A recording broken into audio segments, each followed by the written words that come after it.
जय माता दी। नमस्ते। आइए जानते हैं कुछ ज्योतिषीय योग। ज्योतिष में रचित कुंडली में जो जातक जातिका होते हैं उनकी कुंडली में अलग अलग प्रकार के योगों का निर्माण होता है। तो कुछ ऐसे योग जो आप भी अपनी कुंडली को देखकर ज्ञात कर सकते हैं कि यह योग हमारी कुंडली में है या नहीं। कुछ अच्छे योग, कुछ बुरे योग। अच्छे योगों के बारे में भी चर्चा कर देंगे और खराब योगों के बारे में भी चर्चा कर देंगे। क्या निदान है उसका भी हम बताएंगे।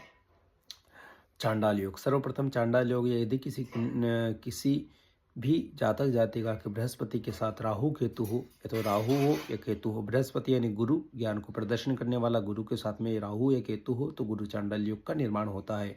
इस योग में बुरा असर होता है, शिक्षा, धन, चरित्र पर असर होता है, यानी चरित्र बिगाड़ना, बड़े बुजुर्गों का निरादर करना और उसके पेट व श्वास से रोग होता है। पेट को दिक्कत कर सकता है, श्वास की नली को दिक्कत करता है और इससे पढ़ाई में भी दिक्कत होती है। बुद्धि की तीव्रता कम कर देना। इस योग का जन्म होना, उसका चरित्र का विशेष ध्यान रखना, किसी प्रकार से उसका चरित्र पे दाग आदि लग सकता है। कोर्ट, जेल आदि की यात्रा करना। अल्पायु योग।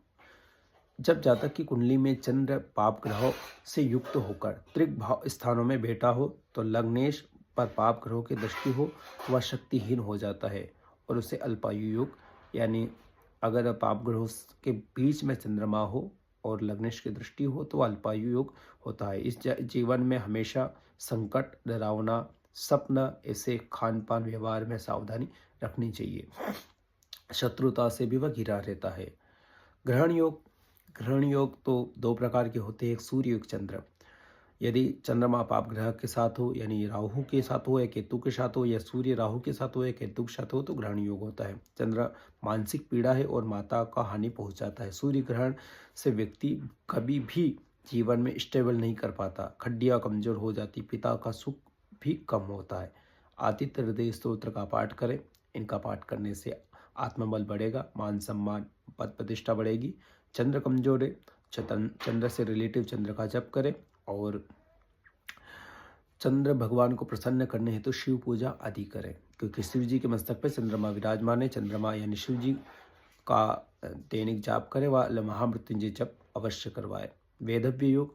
वेदव्य योग बनने की कई परिस्थितियां होती है। वेदव्य योग का अर्थ है विधवा हो जाना, है ना। सप्तम भाव का स्वामी मंगल होने व शनि व तृतीय, सप्तम या दसम व दृष्टि पड़ने से वेदव्य योग का निर्माण होता है। सप्तमेश का संबंध शनि मंगल से बनता हो तो सप्तमेश निर्मल हो जाता है, वेदव्य योग बनाता है।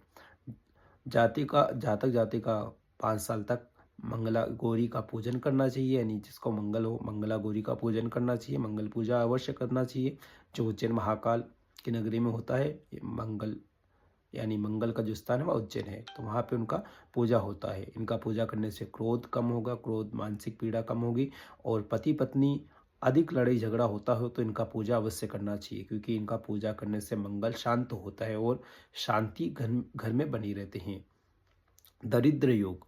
जीवन से ही दरिद्र योग। यदि किसी की जन्म कुंडली में 11वें घर का स्वामी ग्रह 6ठे या 8वें व 12वें स्थित हो जाए तो वह कुंडली में दरिद्र योग बनाता है, यानी 11वां का स्वामी 6ठे स्थान में हो या 8वें स्थान में या 12वें स्थान में हो तो वह दरिद्र योग का निर्माण करता है। इस योग के प्रभाव से आने वाले जातकों की आर्थिक स्थिति जीवन भर खराब रहती है।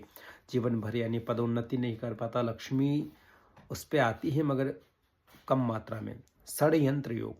यदि लग्नेश 8वें घर में बैठा हो, उसके साथ कोई शुभ ग्रह न हो तो षड्यंत्र योग निर्माण होता है। 8वें घर में बैठा हो, उसके साथ कोई शुभ ग्रह न हो, यानी लग्न का जो स्वामी है वह 8वें भाव में बैठा हो और उसी भाव में कोई भी शुभ ग्रह से दृष्ट ना हो तो वह षड्यंत्र योग होता है। इस स्त्री व पुरुष की कुंडली में यह योग हो तो वह अपनी किसी गरीबी के षड्यंत्र का शिकार होता है। इससे धन, संपत्ति, मान सम्मान आदि का नुकसान उठाना पड़ता है। इस दोष का शांत करने के लिए प्रत्येक सोमवार को शिव पूजा अवश्य करना चाहिए।